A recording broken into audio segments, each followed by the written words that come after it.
Hello, this is a short presentation just to show that GPS and geodetic surveying are of the greatest and most testable of all flat earth proofs. This is a tangent plane. This is the starting of all surveying. Okay, all geodetic surveying starts with a tangent plane, right, laid onto a pre-assumed sphere Earth. This is a completely flat and horizontal plane, and this dotted line to it is the zenith from a 90 degree angle above the tangent plane. This is brought to the center of the tangent plane. This creates a perpendicular to the tangent plane. So this vertical creates a perpendicular to this horizontal, creating right angles. Now, these right angles are necessary because geodetic surveying and GPS always map everything out in what is known as XYZ Cartesian coordinate systems. And this XYZ Cartesian coordinate system is always referencing a flat and motionless Earth. Always. It is the same coordinate systems that are used for pilot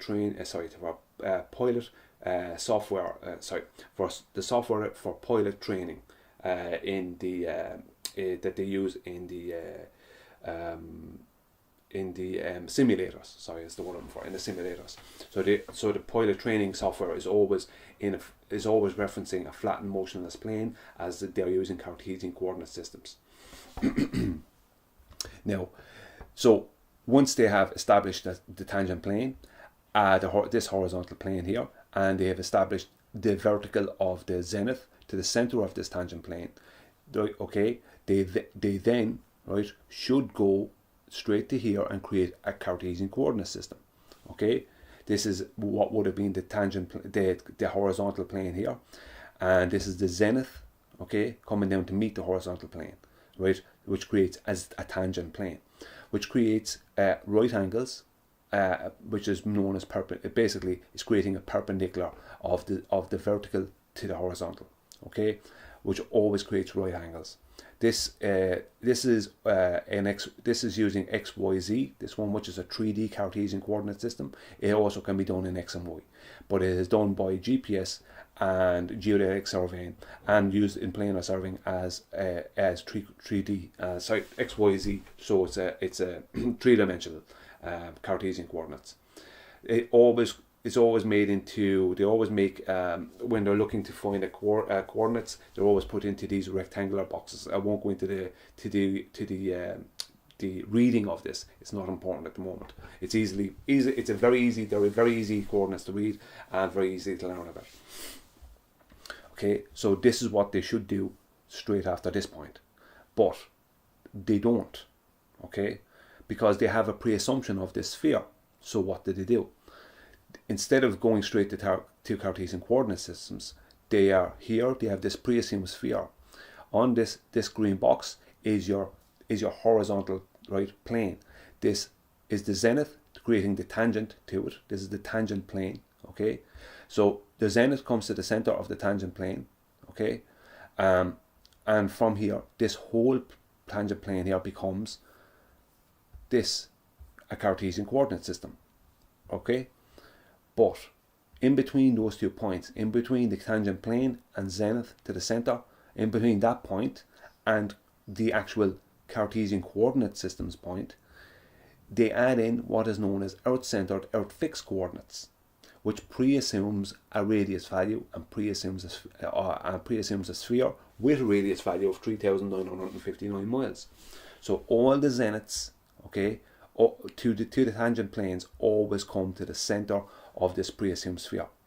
So if you have another tangent plane next to this, what happens is that zenith will also go to the center of this pre-assumed sphere.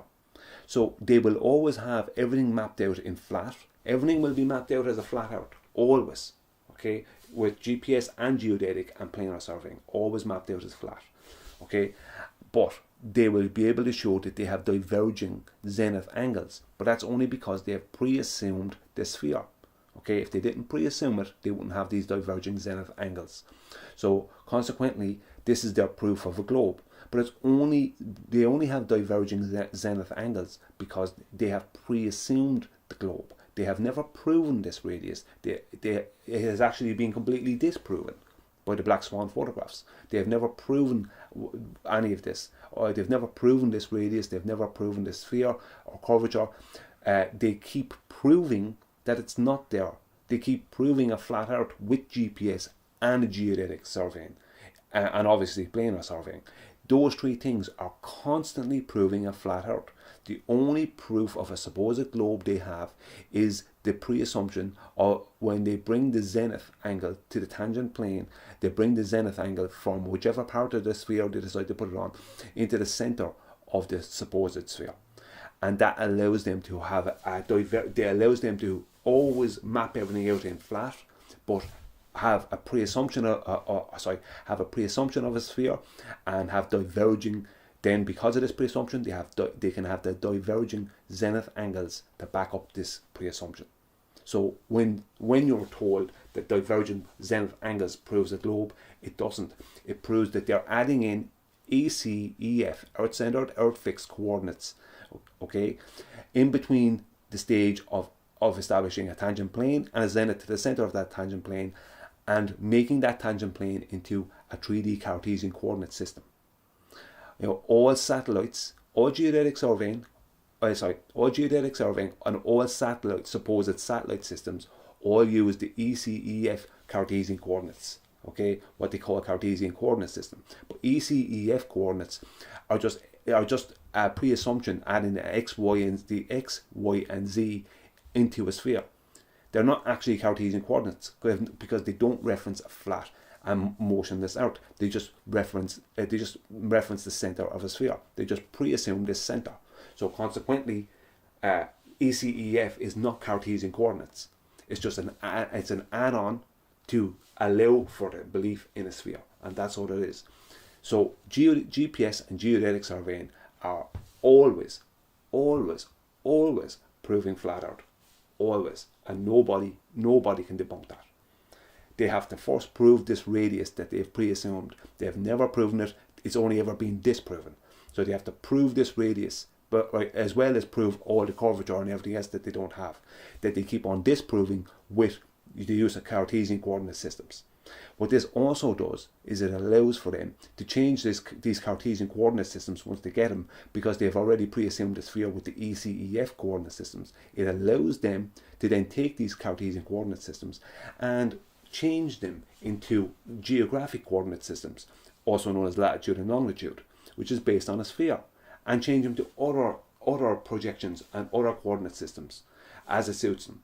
But the Cartesian flat Earth XYZ coordinate systems are that GPS and geodetic surveying and planar surveying all use. They all always reference a flat Earth first. So geodetic surveying and GPS are always referencing a flat Earth, always. It's then converted to whatever model or belief they want to convert it to. And they do this with the use of the ECEF coordinates that they add in between the two stages of the establishment of the tangent plane and turning that into 3D Cartesian coordinates. They add it in between. Okay, so adding in radius, they're inserting R. There is no proof of this R, it's just inserted as a pre-assumption. They're proving flat Earth always. So whenever anyone says whenever anyone says that geodetic surveying or GPS proves the globe, you can show them this and show them no, it proves 100% that we're on a flat and motionless Earth. Never proven a globe, it pre-assumes a globe, completely different. Pre-assumption is not proof. End of story. So, in conclusion, ECEF coordinates, which are used by all GPS systems, are always a precursor to flat Earth XYZ Cartesian coordinates.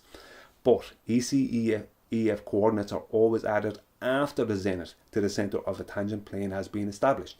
In between the zenith to the center of a horizontal tangent plane and flat Earth XYZ Cartesian coordinates, a totally unproven and previously debunked radius value is inserted by bringing the zenith line through the tangent plane to meet all the other zenith lines from all the other tangent planes at the center of a pre-assumed globe Earth. which by proxy creates diverging zenith angles, allowing for the false belief of a globe out reality, while simultaneously allowing for geodetic surveying and GPS to continue to map out our world in flat out XYZ Cartesian coordinates and still claim a globe.